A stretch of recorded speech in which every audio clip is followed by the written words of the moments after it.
Aaron Swartz was a coder, a political activist, and an internet freedom fighter, amongst many other things. His resume included co-authoring RSS 1.0 at the age of 14, co-founding Creative Commons, co-founding Demand Progress, and being a member of the Harvard University Ethics Center Lab. He helped organize the successful campaign against the Stop Online Piracy Act, or SOPA, which sought to monitor the internet for copyright violations and shut websites down. The whole premise of our constitutional rights is that they're freedoms that are so important to us that yes, we take risks, sometimes physical risks, to protect them. I mean, you know, we have a whole system of trials and stuff. Would we be safer if we could just throw people in jail randomly? Probably a little bit, but that's not a kind of country I would want to live in. The 26-year-old took his own life last Friday. And some people suggest that he committed suicide because the state of Massachusetts was overzealously prosecuting him.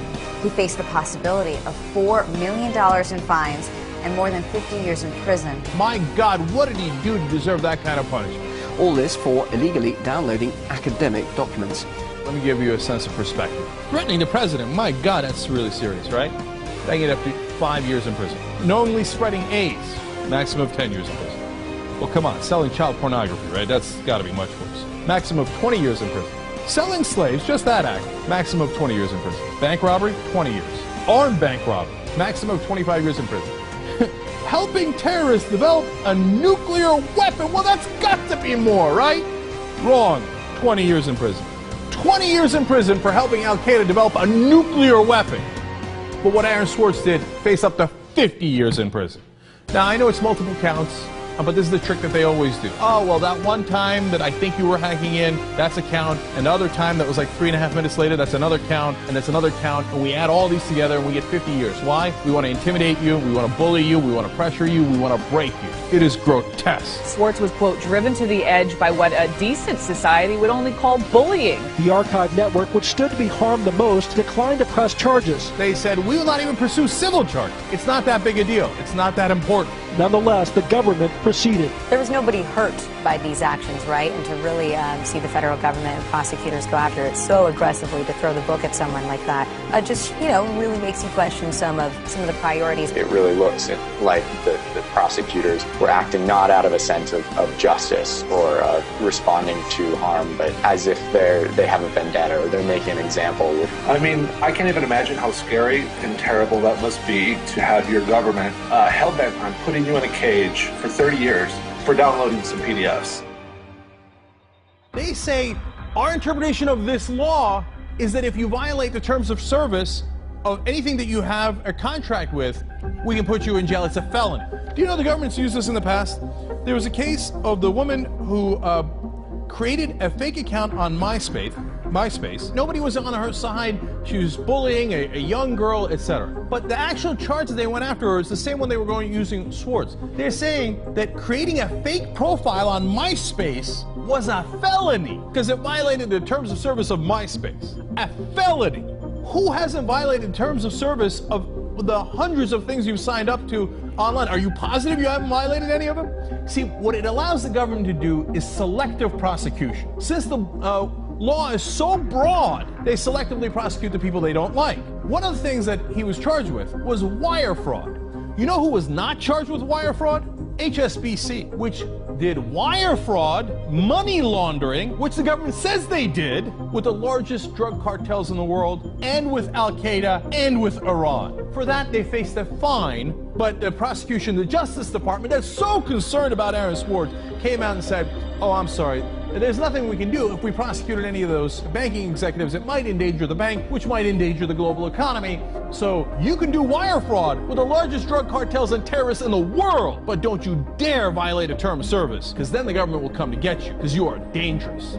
I think this is one of the underlying problems, is that you have this law that was passed in the 1980s. The system of laws that were, architected for the analog world, written in the 1970s, were literally. There are gray-haired lawmakers in corporate suits writing laws that no longer make sense, given how the vast majority of this new generation actually uses the internet. And arguably, we're nearing a tipping point in which this disconnect will become untenable. Rather than cede ground in this upcoming struggle, powers that be wanted to squash the struggle from the get-go by making an example of Aaron. Despite it being a victimless crime, and JSOR itself settling the matter with Aaron. The Department of Justice threw the book at him. A harsher punishment than most killers, bank robbers, child pornographers, or even terrorist sympathizers get. Aaron was looking at the very real possibility of spending much of the rest of his life in prison. You know what's criminal? What our government is doing to its citizens. That's what's criminal. Aaron was an activist, not a murderer. The punishment for his crime should have reflected that reality, but it didn't. Instead, Aaron was dogged to death by an overzealous Justice Department that targets activists and whistleblowers with all its fury, while turning a blind eye to actual criminals, thieves and murderers on Wall Street and in corporate America. This is the same sort of prosecutorial overreach we're now getting used to in a nation that more and more resembles a police state. It really shouldn't take the death of a 26-year-old man to get people to analyze what is wrong with computer laws in this country. And his death is not going unnoticed. The hacker group Anonymous claims to have taken over the website for MIT to honor Swartz. The Anonymous group also knocked the website for the U.S. Department of Justice offline. The group's message called the prosecution of Swartz a grotesque miscarriage of justice and a distorted and perverse shadow of the justice that Aaron died fighting for. Adding, we call for this tragedy to be a basis for a renewed and unwavering commitment to a free and unfettered internet, spared from censorship,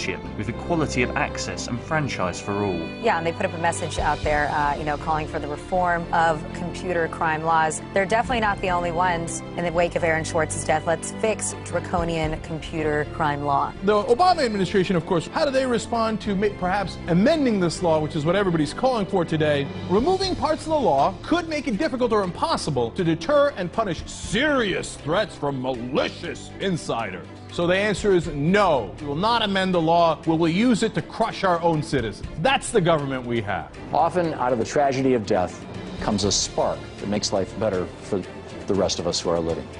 We saw that play out in Tunisia when a young street vendor, Mohamed Bouazizi, set himself on fire to protest the kleptocratic rule of his government and bring attention to the suffering of his generation. Within weeks, Tunisia's oppressive government was toppled by largely nonviolent actions of average citizens. So too were Egypt's and Libya's. The Arab Spring was born. Let's hope that Aaron's death will be just like his life, a spark for nonviolent, revolutionary change to bring about a more just, freer, and more equitable America. The story of Aaron is only scratching the surface. We have seen how the law is wielded less and less to uphold justice and more to exercise control, authority and power in the interests of oppression or personal gain. As the ever-vigilant watchdog of freedom throughout the world, Anonymous can no longer stand idly by lest another tragedy ensue. To that end, we have initiated Operation Last Resort in order to reform this erroneous system, but we are merely the catalyst. It is up to each and every one of you to guide it. For too long, citizens have felt helpless, hoping that the next elected official would be able to change the system for the better, incognizant to the fact that they are the knight in shining armor they've been waiting for all along. Only through your complacency, through your inaction, can the power to determine your own future be taken from you. Ubi Concordia, Ibi Victoria. Expect us, 2013.